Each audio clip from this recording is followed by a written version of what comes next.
boy on the right is pointing to a sculpture of a catfish, and his purpose is to show how we need to protect the environment for people. I think if they do, they're like, technology.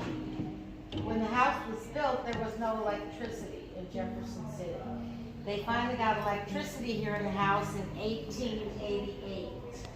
And these light fixtures throughout the house used to be powered by gas, and they would have the gas change in general. Okay. Building, and it still stands and is a museum today. All right, he was kind of adopted by a white man who educated him, and he was really, really smart, and he became a scientist.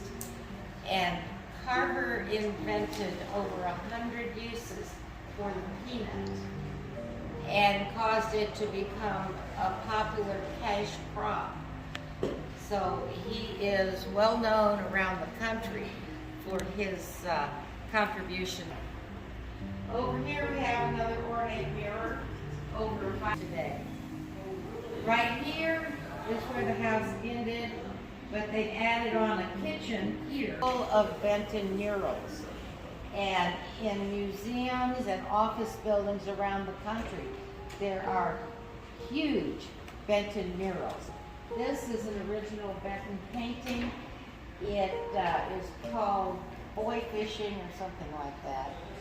And it kind of reminds people of Tom Sawyer, a character from a Mark Twain book. But Benton says, no, it's not Mark Twain.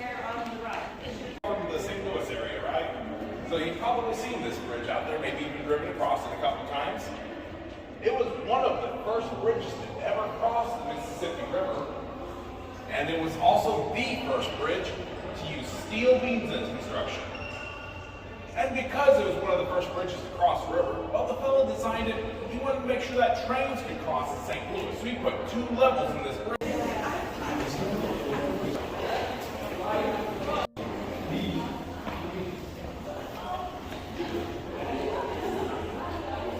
It goes from the 3rd floor up here all the way down to the ground outside. It's supposed to be the largest indoor to outdoor staircase in the world. Previous largest was the Pennsylvania State Capitol, but the same architectural company that designed their capitol did ours. They kind of figured we'd be the last capitol done in this Roman style of architecture. So they added 1 step more to make ours. About 18 feet tall and 13 feet wide each. Those are the largest cast bronze doors made since the Roman period. See, this is where the house would actually be doing their work when they're normally in session.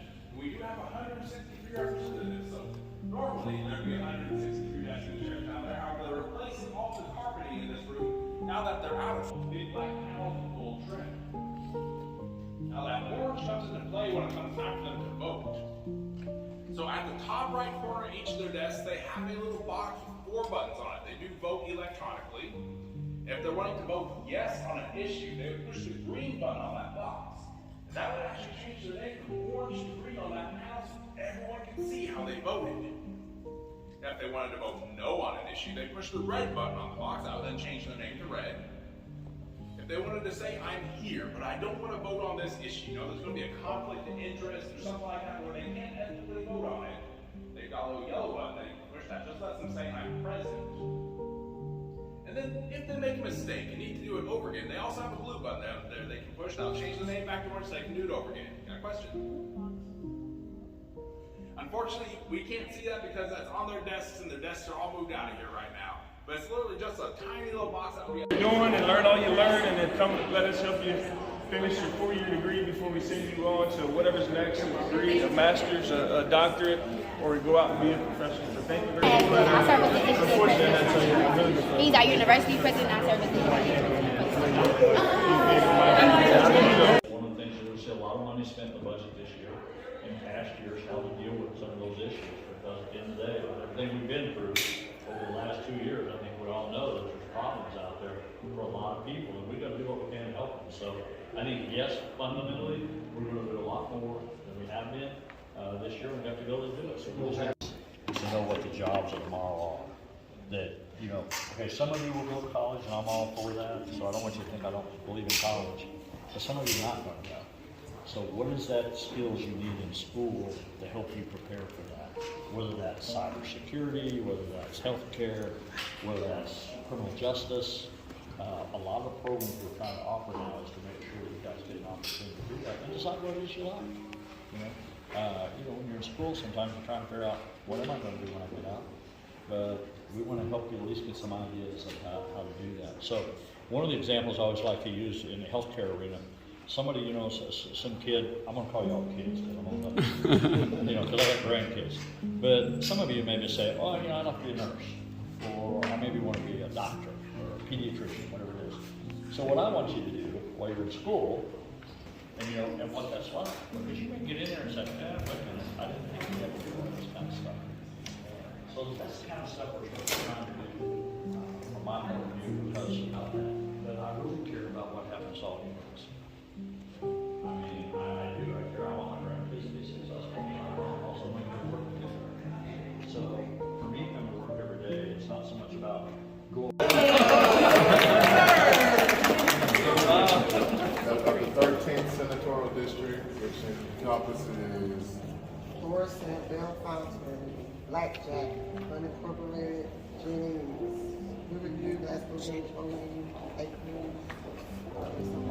Spanish Lake.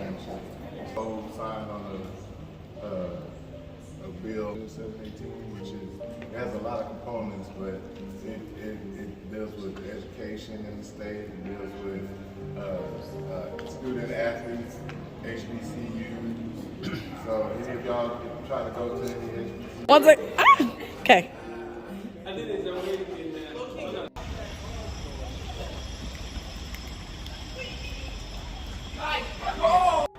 Scholarships.